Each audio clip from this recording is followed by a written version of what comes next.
When you're broke, you stop asking questions. That's how I ended up in the cheapest apartment I could find.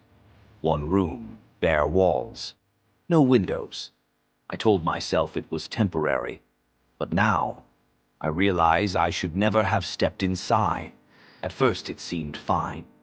The room was a little small, but I thought, I'll decorate it, make it cozy. Still, something about the walls bothered me. They weren't quite white. They had stains, like shadows of hands pressed against them long ago. The landlord avoided my questions. I asked him why there were no windows. He just smiled, slid the keys across the counter, and said, "You won't need them." The first night was uncomfortable.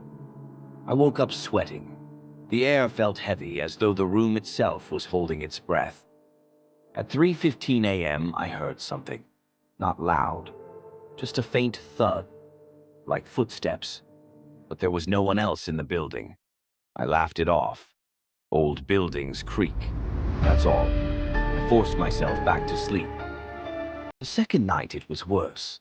I was half asleep when I heard it. A scratching sound. At first I thought it was rats. But when I leaned closer, the noise became clearer. It wasn't scratching. It was whispering. Dozens of voices, speaking from inside the walls. Too faint to understand, but definitely human. I pressed my ear against the plaster, and then something pressed back. On the third night, I decided I'd had enough. I packed my things, but when I reached the door, it wouldn't open. The lock turned, but the door didn't move, like the wood itself was fused to the frame. I spun around and froze. The room looked different. The walls seemed closer, just an inch, maybe two, but I could feel it. The space was shrinking. I tried to sleep with the light on. That's when I heard it. Not whispers, not footsteps. Breathing. Deep, slow, coming from the walls. I pressed my palm against the surface, and it was warm. The walls weren't made of stone. They were flesh. Panic set in.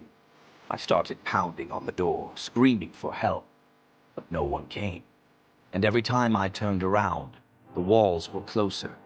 I shoved my bed against one side, but it was useless. The plaster split open, revealing something pulsing beneath. It wasn't a room at all. It was a stomach, and I was the moon. I clawed at the door until my nails bled. The lights flickered, then died.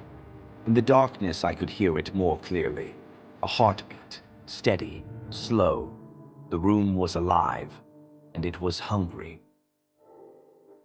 If you ever see a cheap apartment with no windows, don't go inside, because once the door closes behind you, it doesn't let you out.